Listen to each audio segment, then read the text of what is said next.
there was a guy and said to the wife, he says, "It's your birthday coming up, what would you like?" And she says, "I'd like to be 6 again."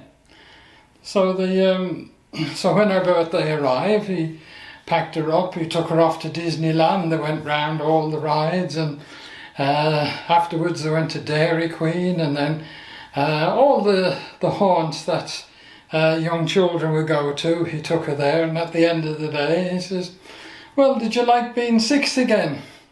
She says, "Yeah, she says, what I want to be is size 6. So the last video we talked about Ebed Yahweh, the servant of Yahweh, the suffering servant, Psalms of Isaiah 40, and and how it explains Jesus' death and how he used the servant Psalm to interpret his death and his mission. And so the other title that he accepts, that we see on his lips, is the Son of Man. And he rejected all the political, all the popular notions of Messiah, because they were too political. And and he only accepts the suffering servant and the Son of Man. And the Son of Man is found 69 times in the Gospel and only once in the book of Acts, and that's on the lips of Stephen. And so the title, the Son of Man, it comes from a work called The Sayings of Jesus. We don't have any written copy of this. It was an oral tradition from which the Gospels were written. And so it was a very well known document in the oral tradition, and and because of that it had great respect, and so they didn't alter the terms as they got them from that document, the sayings of Jesus. And so the Son of Man, it was within certain groups held that the groups that wanted a more heavenly, a more spiritual Messiah, not the political one. And Jesus rejects the popular political, because mostly it's just seeking revenge. They want to get revenge on these foreigners. God has given them this land, and who are they to take this land away from them? And if you listen to some of the news reports from Israel, when they're disputing with the Palestinians, the Jews still the same argument: God gave us this land. And so that was the argument, that God has given us this land, and who are these foreigners to take it away? So they wanted to get rid of the foreigners. They had no time for the foreigners. And so it's a very political, and what they were looking for was a Messiah like David, who would be a great conqueror and get masses of revenge on these foreigners and that. And so and so anytime they tried to apply the title Messiah to him, he always corrected it immediately. And then he talked about it in terms of the suffering servant, that the Messiah is the one who has to suffer as a ransom for many. And and by the time we get to the trial scenes, it's the concept is very much linked with Psalm 110.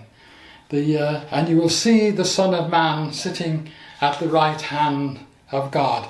And so Matthew 26, the high priest says, "I charge you under oath by the living God, tell us if you're the Christ, the Son of God." Jesus said, "But I say to all of you, in the future you will see the Son of Man sitting at the right hand of the Mighty One and coming on the clouds of heaven." So one of the things we notice is that only Jesus uses the title.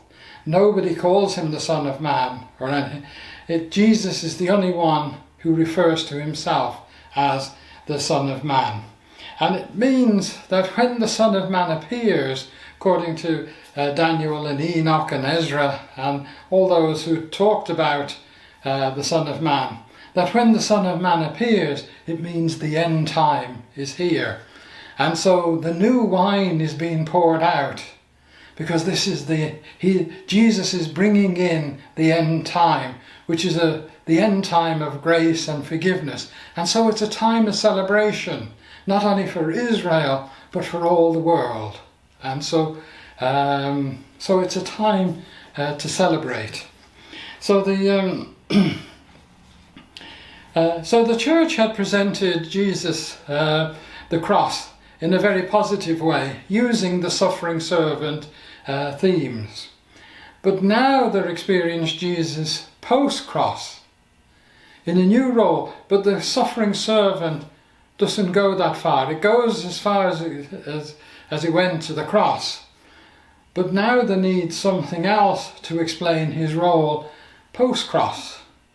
And this is where the Son of Man, because the Son of Man is someone who's enthroned. That means he sits at the right hand of God, and all power is given to him. And so Philemon, he says, every knee shall bow, every tongue confess, Jesus is Lord. So one of the first things that they see is that Jesus has been enthroned as the Lord of the universe. And so Jesus is Lord. That's one of the very first confessions of faith for the Christian. Jesus is Lord. And so he's Lord of the universe. And so he's enthroned, he's been vindicated. God has vindicated him, risen him from the dead, and enthroned him as Lord of the universe. And so in that role he has a particular function, that at the end of time he gathers all the nations. He brings all the nations together for judgment. And so so he's enthroned, but he's also given the role of judge of all the nations. So so as the Lord of the universe, he has all power and authority, and the Daniel is very clear that at the end time he's going to judge all the nations and replace the nations with the new Israel. So that's in continuity with his ministry, because in his ministry he's been gathering people for the new Israel, and all those who listen to him and listen to his word will be gathered into the new Israel, and the new Israel will replace all the kingdoms of the world. All the nations will be replaced with the new Israel. And so, but the new Israel is also those who are concerned with the poor. Part of the judgment, at the judgment scene, Matthew 25, where he's gathered all the nations, and there's a question. The question of judgment is, did you love the least of these, my brothers? And so judgment is very much connected with love for the poor. How well did you love the poor? And entry into the kingdom is only gained through love of the poor. You have to have demonstrated in your life love for the poor and the needy, as in the spirit of Solomon. And so the service to the poor is the way to holiness. And so the Son of Man brings the role of Jesus. It takes over from his role on the cross, and then his new role as Lord of the universe, and at the end of time gathering all the nations for judgment. And the $64 million question, how well did you love the least of these my brothers?